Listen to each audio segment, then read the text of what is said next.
अगर आप जिंदगी में किसी के साथ अच्छाई करते हैं और आप ये सोचते हैं कि मैंने उसके साथ अच्छाई की है, आप ये गुमान करते हैं कि मैंने बड़ा अच्छा काम किया है, तो आप ये समझ लें कि वो अच्छाई आप किसी के साथ नहीं, बल्कि वो अच्छाई आप अपने आप के साथ ही कर रहे होते हैं। ये सुनना थोड़ा अजीब लगता है, लेकिन आप इस बात को कहीं लिख लें, अपने दिल में बिठा लें, इस बात पर पक्का यकीन कर लें और ये सोचकर किसी के साथ अच्छाई या नेकी किया करें कि वो आप किसी दूसरे के साथ नहीं कर रहे, किसी दूसरे का भला नहीं कर रहे, किसी दूसरे की मदद नहीं कर रहे, किसी दूसरे पर एहसान नहीं कर रहे, बल्कि वो नेकी, वो अच्छाई, वो भलाई आप अपने साथ ही करने वाले हैं। बिल्कुल इसी तरह अगर आप किसी दूसरे के साथ बुराई करने का इरादा करते हैं, किसी की टांग खींचनी है, किसी का नुकसान करना है, किसी को धोखा देना है,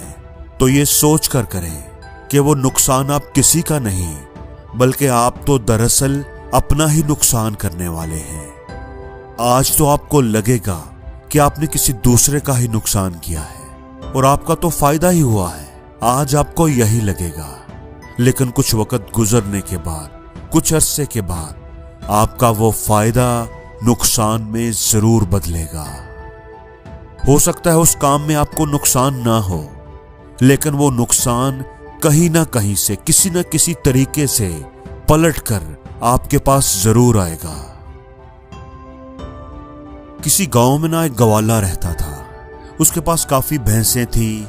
वो अपने ही गांव के लोगों को उसका दूध बेचा करता था और कुछ दूध का मक्खन तैयार करके शहर में मौजूद एक बेकरी को सप्लाई करता था। 1 किलो मक्खन वो उस बेकरी वाले को रोजाना सप्लाई करता था। एक दिन बेकरी वाले को ख्याल आया कि मैं इस गवाले पर कुछ ज्यादा ही एतमाद करने लगा हूं। काफी दिनों से मैंने इसके मक्खन का वजन करना ही छोड़ दिया है। किसी पर हद से ज्यादा एतमाद करना अच्छी बात नहीं होती।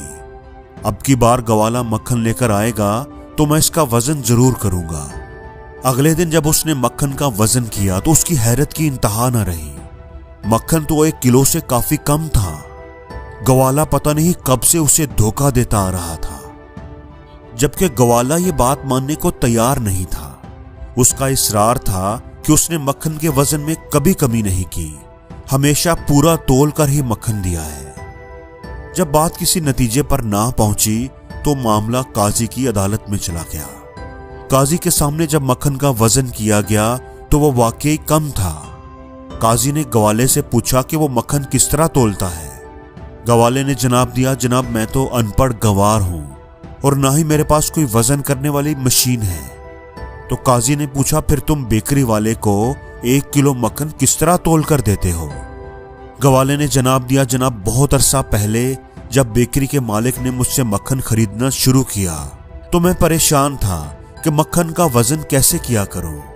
फिर मेरे जहन में एक तरकीब आई। मैं बेकरी से 1 किलो ब्रेड लेता और फिर उस ब्रेड के वजन के मुताबिक मक्खन तोल कर मैं बेकरी वाले को दे देता और आज तक मैं ऐसा ही करता आ रहा हूं। इसलिए अगर कोई गुनाहगार है तो वो मैं नहीं, वो बेकरी का मालिक है। उसने जरूर अपनी ब्रेड के वजन में कमी की है, जिसकी वजह से उसको कम मक्खन मिल रहा है।